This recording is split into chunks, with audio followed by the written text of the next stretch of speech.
Hello मेरे प्यारे दोस्तों, मैं आपका विजय भैया और आप देख रहे हैं मेरा बोर्ड का प्रभाव बैच। तो चलिए जल्दी से फटाफट आप लोग तैयार हो जाइए और हम लोग क्लास को बिना देरी किए हुए शुरू करें। आज की क्लास वैसे बहुत ही मजा आएगा आज की क्लास में, क्योंकि आज की क्लास में हम लोग बल रेखाओं के बारे में और वैद्युत क्षेत्र की तीव्रता के बारे में सीखने वाले वे भी एकदम कमाल के तरीके से। तो चलिए बिना देरी किए हुए क्लास को शुरू करते हैं। क्या आप लोगों को बल रेखा के बारे में पता है कि भाई बल रेखा किसे कहते हैं? वो भी एकदम आसान तरीके से। मेरे भाई घबराओ नहीं, मैं तुम्हारा भैया बताएगा कि बल रेखा क्या होता है। तो ध्यान से बस देखो यार, मजा आएगा, है ना। देखो मेरे भाई, अगर तुम्हें बल रेखाओं, जिसे हम विद्युत बल रेखा भी कहते हैं, अगर तुमको जानना है कि भाई विद्युत बल रेखा एक्चुअल में होता क्या है, ठीक है, तो ध्यान से देखो। मान लो मेरे भाई कोई एक आवेश है, कोई एक धन आवेश है। सुनना है कि नहीं? तुम अच्छी तरीके से जानते हो कि आवेश के चारों ओर एक एरिया होता है जिसे हम वैद्युत क्षेत्र कहते हैं, है ना मेरे भाई। हाँ, मैंने बताया था इसके पिछले वाले क्लास में कि भाई एक आवेश होता है और उस आवेश का अपना एक एरिया होता है, जिस एरिया को हम क्या कहते हैं? वैद्युत क्षेत्र कहते हैं। क्या कहते हैं मेरे भाई? वैद्युत क्षेत्र। वैद्युत क्षेत्र को हम इलेक्ट्रिक फील्ड भी कहते हैं, है ना भाई। हाँ भाई, चलिए ठीक है। अब मान लो एक वैद्युत क्षेत्र है। तुम इस वैद्युत क्षेत्र में एक धन परीक्षण आवेश को लेकर आते हो। धन परीक्षण आवेश क्या होता है मैंने बता दिया था, है ना भाई। धन परीक्षण आवेश को Q0 से प्रदर्शित करते हैं। अगर तुम लोग ये नहीं जानते हो तो पीछे जाकर देख लो, सब कुछ क्लियर हो जाएगा। हाँ, अब धन परीक्षण आवेश को हम लोग क्या करते हैं? इस वैद्युत क्षेत्र में लेकर के आते हैं। सुनना है कि नहीं? तुम अच्छी तरीके से जानते हो कि यो प्लस है, यो प्लस है, दोनों क्या है? प्लस प्लस है। सुनना है कि नहीं? और तुम सब लोग जानते भी हो कि द्वि प्लस के बीच में क्या होता है? प्रतिकर्षण बल लगता है। समझ में आया कि नहीं आया? हाँ, तो ई क्या करेगा? इसको धक्का मारेगा। समझ में आया कि नहीं आया? जब ई इसको तड़ियाएगा, समझ में आया कि नहीं आया, तो ई भागेगा। कहा कि हाई बहुत ज्यादा ताकतवर है, हाई बहुत कमजोर है। समझ में आया कि नहीं आया? तो हाई इसको तड़ियाएगा, समझ में आया कि नहीं आया, तो हाई भागेगा। समझ में आया कि नहीं आया? तो जौने जौने रहिया से ई भागेगा ना, ऊ रहिया अगर हम एक रेखा के द्वारा बताएं कि हाई जो है हाई रास्ते से ऐसे, हाई रास्ते से ऐसे, रास्ते से ऐसे, रास्ते से भाग रहा है, तो ऊ रहिया ही क्या कहलाता है? बल रेखा कहलाता है। क्या कहलाता है मेरे भाई? बल रेखा कहलाता है। क्या समझा तुम? क्या समझे भाई? यही तुमने समझा ना कि जब ई आवेशवा को तड़ियाएगा, भगाएगा, सुनना है कि नहीं? तो ये भागेगा। सुनना है कि नहीं? कहाँ है भागेगा? कहा है कि दोनों प्लस प्लस के हैं, है ना। ई ना से भागेगा, तो जौने जौने रहिया से ई भागेगा ऊ रहिया को, ठीक है, अगर हम एक रेखा के द्वारा बताएं कि हाई जो है ई रास्ते से भागा है, समझ में आया कि नहीं आया, तो वही रेखा का कहलाएगा तुम्हारा विद्युत बल रेखा कहलाएगा। ये बात समझ में आया कि नहीं आया? क्लियर है भाई। और विद्युत बल रेखा जो है मेरे भाई, विद्युत बल रेखा एक काल्पनिक रेखा है। विद्युत बल रेखा क्या है? एक काल्पनिक रेखा है। ये बात समझ में आया? हाँ मेरे भाई, अगर तुम्हें किसी को कोई दिक्कत हो तो मुझे बता देना, बिल्कुल ध्यान से देखते रहना सब। कहीं भी डाउट हो तो पूछ लेना।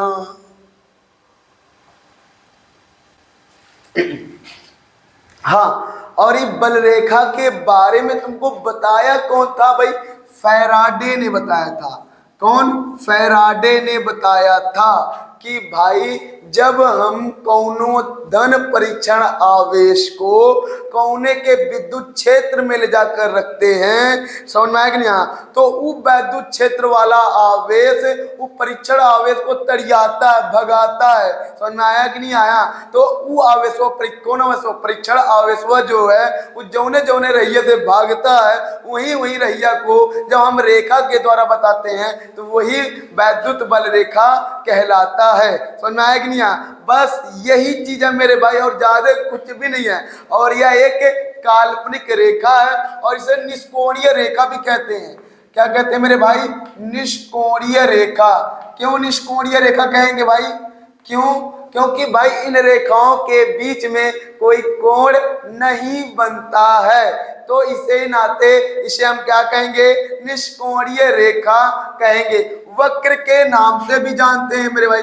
वक्र मतलब क्या होता है? घुमावदार रेखा, घुमावदार या टेढ़ी मेढ़ी रेखा।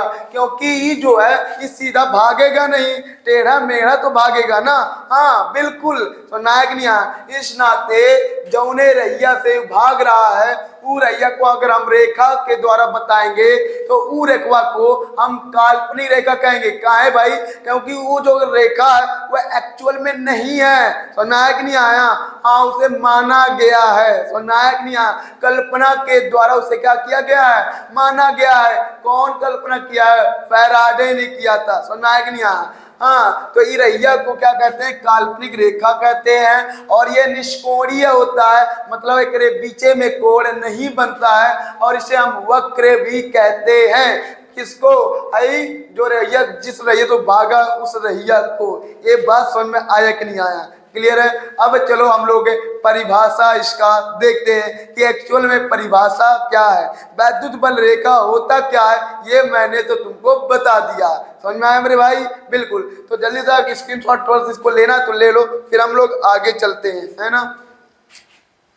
कोई चीजें मेरे भाई समझ में ना आए तो पूछ लिया करना, ठीक है मेरे भाई?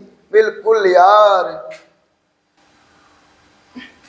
तो मेरे भाई यहां तक हो गया।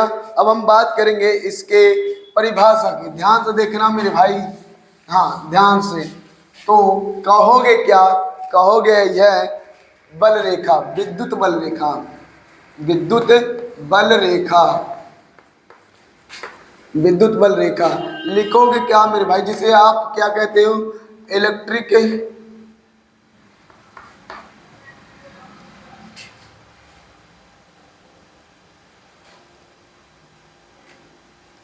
विद्युत बल रेखा। तो इसमें लिखोगे क्या कि वैद्युत क्षेत्र में, वैद्युत क्षेत्र में खींची गई वह काल्पनिक एवं निष्कोणीय वक्र जिस पर एकांक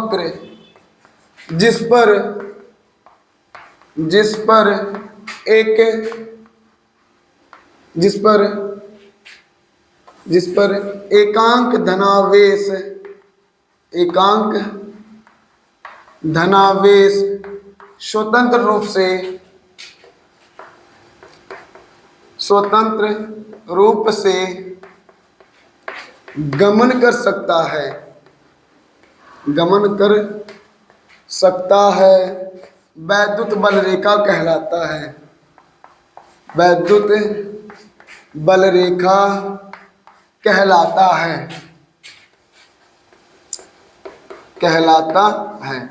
बस मेरे भाई यही बस कहना है, समझ में आया कि नहीं आया? क्या? वैद्युत क्षेत्र में खींची गई वह काल्पनिक रेखा, काल्पनिक एवं निष्कोणीय वक्र जिस पर एकांक धनावेश स्वतंत्र रूप से गमन कर सकता है, वैद्युत बल रेखा कहलाता है।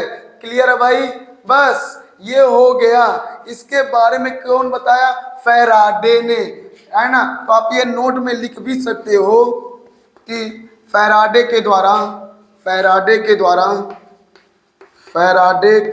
ही इस काल्पनिक वक्र या रेखा को बताया गया है, को बताया गया है।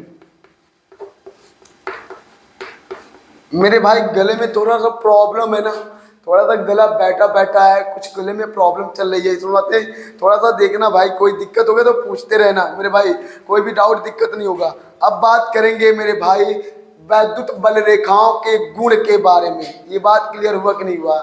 ठीक है भाई, तो एक एक वैद्युत बल रेखाओं का जो गुण होता है, इसके अंदर क्या क्या क्वालिटी होता है, वे सारे चीजों को हम लोग सीखेंगे। फिलहाल के लिए स्क्रीनशॉट ले लो, उसके बाद हम लोग आगे चलते हैं। देखो भाई, वैद्युत बल रेखाओं के निम्नलिखित गुण होते हैं।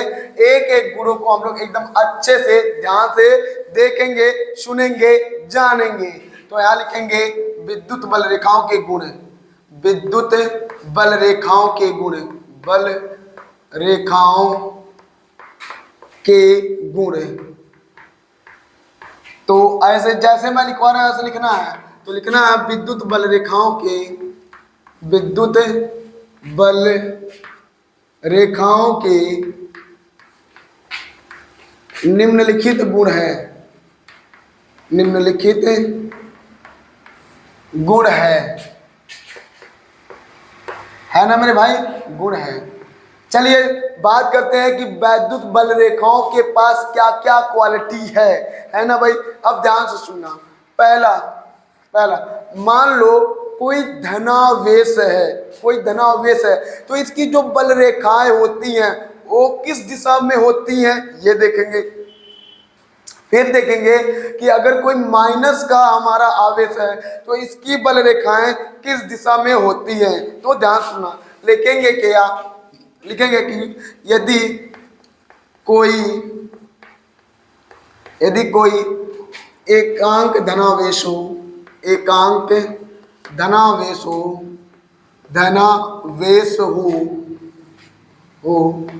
तो उसकी बल रेखाएं, तो उसकी बल रेखाएं अनंत की ओर जाती हैं, अनंत की ओर जाती हैं, अनंत की ओर जाती हैं। मतलब मेरे भाई ध्यान से देखना, मान लो एक प्लस क्यू आवेश है तो इसकी जो बल रेखाएं है ना वो अनंत की ओर जाती है। किधर जाएंगी? अनंत की ओर, ऐसे मतलब बाहर की ओर निकलेंगी, ऐसे इस तरीके से।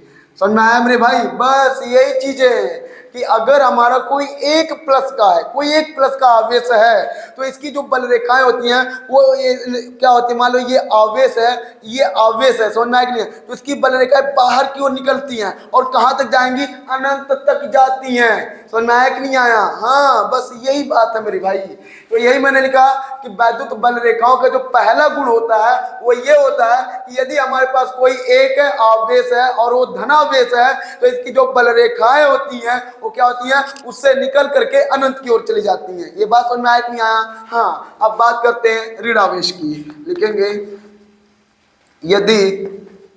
यदि कोई एकांक, एकांक मतलब एक है, एकांक ऋणावेश है, ऋणावेश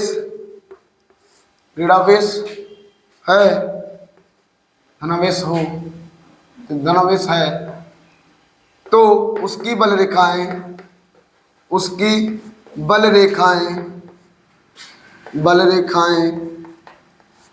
अनंत से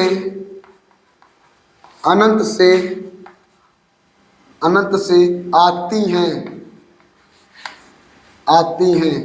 या यदि कोई एकांक ऋणावेश है तो उसकी बल रेखाएं अनंत से उस पर समाप्त होती हैं। ऐसा लिख लो, अनंत से उस पर समाप्त होती हैं, उस पर समाप्त होती हैं, समाप्त होती हैं। ठीक है? या ऐसे लिख सकते हो, या करके ऐसे भी लिख सकते हो,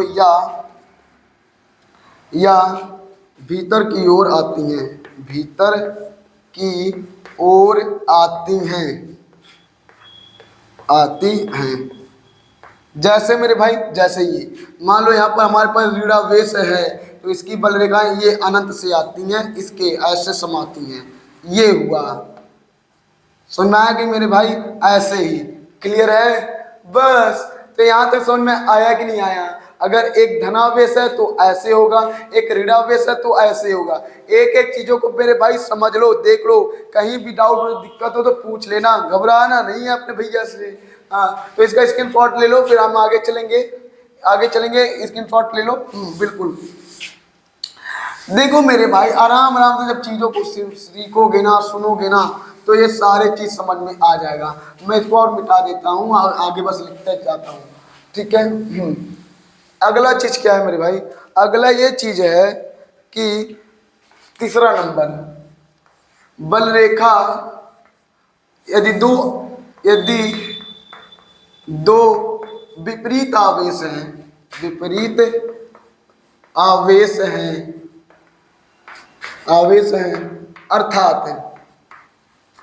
अर्थात मान लो हमारे पास दो विपरीत आवेश है, अर्थात एक प्लस है एक माइनस है, तो यहाँ बल रेखा कैसे क्या होता है समझ में आया कि नहीं आया? ये जानेंगे। तो यदि दो विपरीत आवेश हैं, अर्थात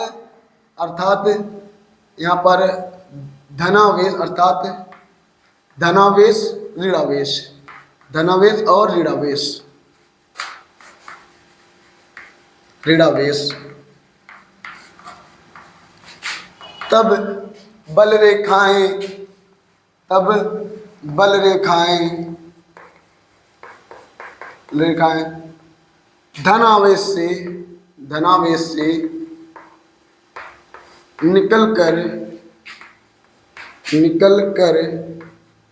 धनावेश से निकल कर ऋणावेश पर समाप्त होती है।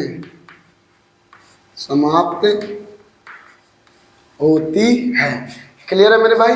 हाँ बिल्कुल। जैसे मान लो हमारे पास एक धनावेश है और एक ऋण आवेश है, समझ में आया कि नहीं आया?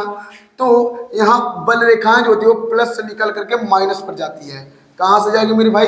प्लस से निकल करके माइनस की ओर जाएगा। ये बात समझ में आया कि नहीं आया? हाँ बस बिल्कुल यही चीज है। ऐसे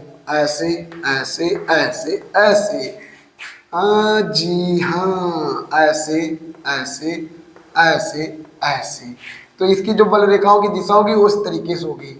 क्लियर है मेरे भाई? बिल्कुल। ये रहा और ये रहा, ये और ये।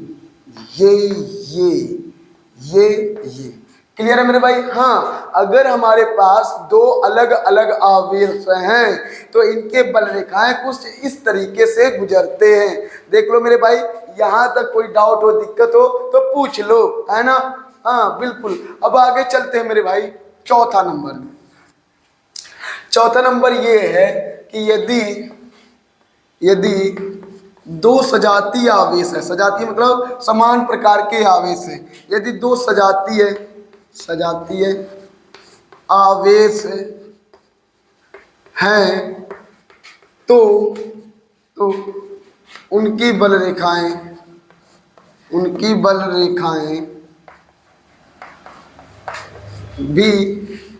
रेखाएं एक दूसरे को प्रतिकर्षित करती हैं,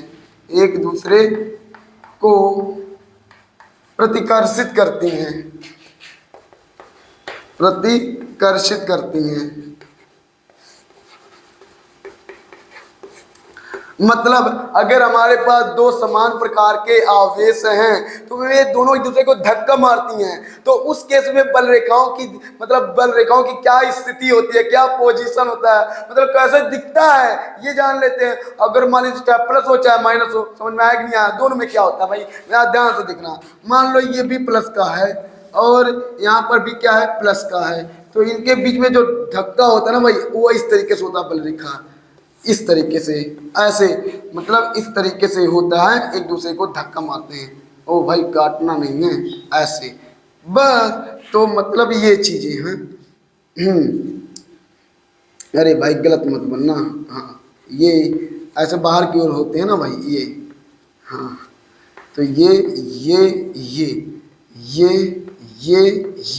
तो ये बल रेखाएं ये दोनों एक दूसरे को इस तरीके से धक्का मारते हैं। समझ में आया कि नहीं आया? अगर ये केस नंबर ये हो गया, केस नंबर 1 ये हो गया।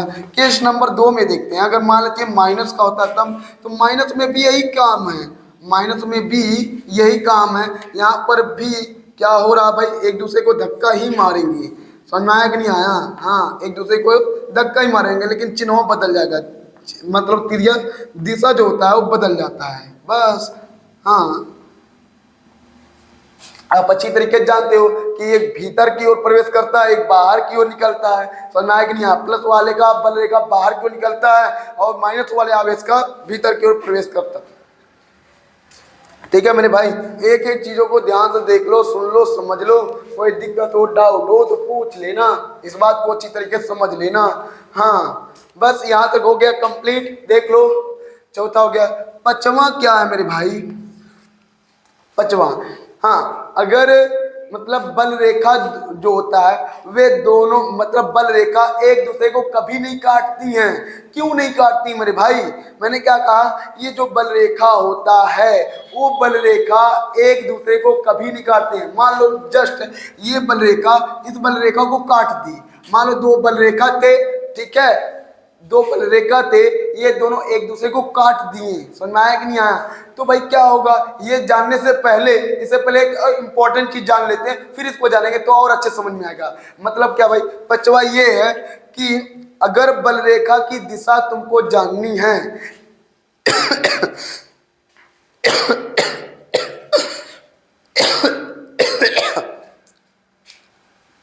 हाँ, अगर बल रेखा की दिशा तुमको जाननी है कि जो वैद्युत बल रेखा है उसकी दिशा क्या होती है, तो करना कुछ नहीं है। फैराडे ने यह कहा कि बल रेखा पर तुम ना बल रेखा के किसी बिंदु पर एक स्पर्श रेखा खींच दो।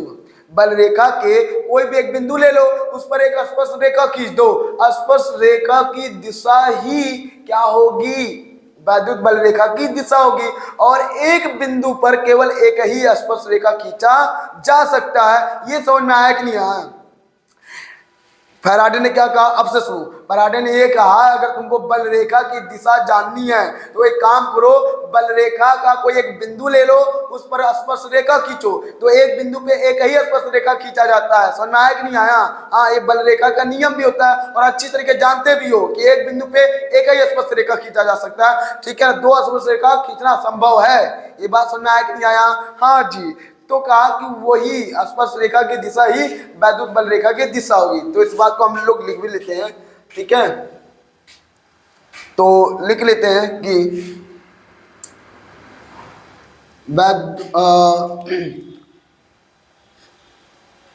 वैद्युत बल रेखा पर वैद्युत बल रेखा पर वैद्युत बल रेखा के किसी बिंदु पर खींची गई स्पर्श रेखा ही बल रेखा की दिशा होती है। बल रेखा की दिशा होती है।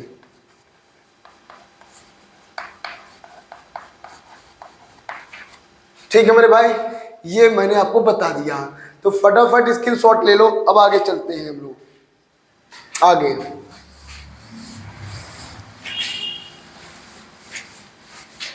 आगे ये है कि बल रेखा एक दूसरे को कभी प्रतिच्छेद नहीं करते हैं। बल रेखा, अगला पता नहीं क्या नंबर था, 5वां 6वां। बल रेखाएं कभी भी एक दूसरे को प्रतिच्छेद नहीं करती हैं। छेद नहीं करती हैं। ठीक है मेरे भाई, क्यों नहीं करती हैं उसका रीजन जान लो। मान लो ये बल रेखा और ये बल रेखा है, समझ में आया कि नहीं? ये दोनों एक दूसरे को मतलब काट दिए। मान लो ऐसा कि ये बल रेखा इस बल रेखा को काट दिए, तो इस पर स्पर्श रेखा खींचो, तो एक इधर खिंचा रहा है, एक इधर खिंचा रहा है। समझ में आया कि नहीं आया? तो एक बिंदु पे दो दिशाएं आ रही हैं, जो कि असंभव है। अभी हमने जस्ट क्या कहा कि एक बिंदु पर केवल एक ही स्पर्श रेखा खींच सकते हैं, दो नहीं खींच सकते हैं। समझ में आया कि नहीं आया? तो अगर यहाँ दो दिशा खींचा जा रहा है, दो दिशा हो जा रहा है, दो स्पर्श रेखा हम खींच सकते हैं, तो इसका मतलब असंभव है। जब ये असंभव है, हम एक बिंदु पर दो स्पर्श रेखा नहीं खींच सकते हैं, इसका मतलब ये हुआ कि वैद्युत बल रेखा कभी भी एक दूसरे को प्रतिच्छेद नहीं करते हैं। तो इस बात को लिख ले लीजिएगा, क्योंकि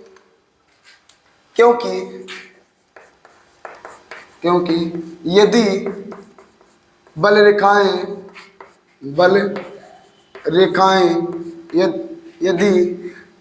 बल रेखाएं एक दूसरे को प्रतिच्छेद करती हैं, तो उभयनिष्ठ बिंदु के इसे कॉमन बिंदु कहते हैं। जहां पर एक दूसरे को प्रतिच्छेद करते हैं उस बिंदु को कॉमन बिंदु कहते हैं। उभयनिष्ठ बिंदु पर दो स्पर्श रेखाएं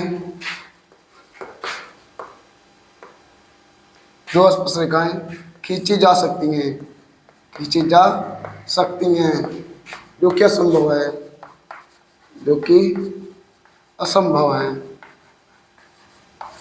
इसलिए इससे सिद्ध होता है,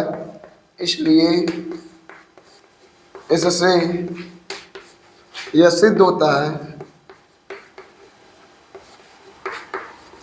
है कि बल रेखाएं एक दूसरे को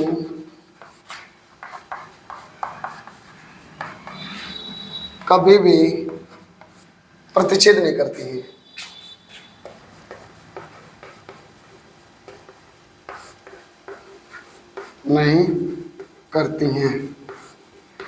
हो गया ना मेरे भाई? बस जस्ट यहाँ तक देख लो भाई। ठीक है मेरे भाई, यहाँ तक स्क्रीनशॉट ले लेना। अब आगे चलते हैं थोड़ा सा आगे। मान लो हमारे बल रेखाएं जो हैं कुछ इस प्रकार दिखती हैं, तो उसका क्या मतलब होता है, इसको हम थोड़ा समझ लेते हैं। बहुत इंपॉर्टेंट बात है, ध्यान से देखना मेरे भाई। मान लो सपोज पहला, अगर मान लो बल रेखा ऐसे दिखाई दे रहे हैं, ठीक है, ऐसे। दूसरा,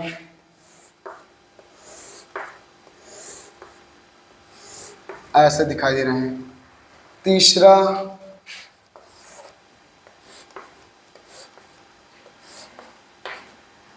ऐसे दिखाई दे रहे हैं। ठीक है, तो इसका क्या मतलब है? देखो यहां पर क्या है, दिशा, और इसमें दिशा निश्चित है। दिशा क्या फिक्स है कि नहीं है भाई? एकदम फिक्स है, दिशा फिक्स है, दिशा निश्चित है, दिशा निश्चित है। परिमाण भी क्या होगा? निश्चित होगा। देखो यहाँ पर जितना गैप यहाँ है, मान लो उतना गैप यहाँ, उतना गैप यहाँ पर भी है, तो परिमाण मतलब जो उत्तर आएगा इसका वो भी क्या होगा? फिक्स होगा। दिशा निश्चित है तथा परिमाण भी निश्चित है। समझ में आया कि नहीं आया? यहाँ पर देखो, यहाँ पर परिमाण तो फिक्स है, लेकिन दिशा क्या है? अलग अलग है। देख रहे हो ना मेरे भाई? दिशा क्या है? अलग अलग है। ऐसे मान लो मैं स्पर्श रेखा खींचूं, तो यहाँ ये दिशा बदल रहा है ना, तो यहाँ दिशा क्या फिक्स नहीं है, तो लिखोगे दिशा अनिश्चित है। दिशा अनिश्चित है तथा परिमाण फिक्स है, परिमाण निश्चित है।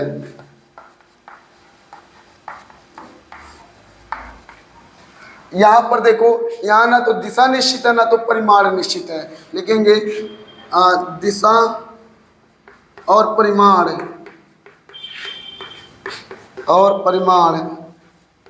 दोनों अनिश्चित है।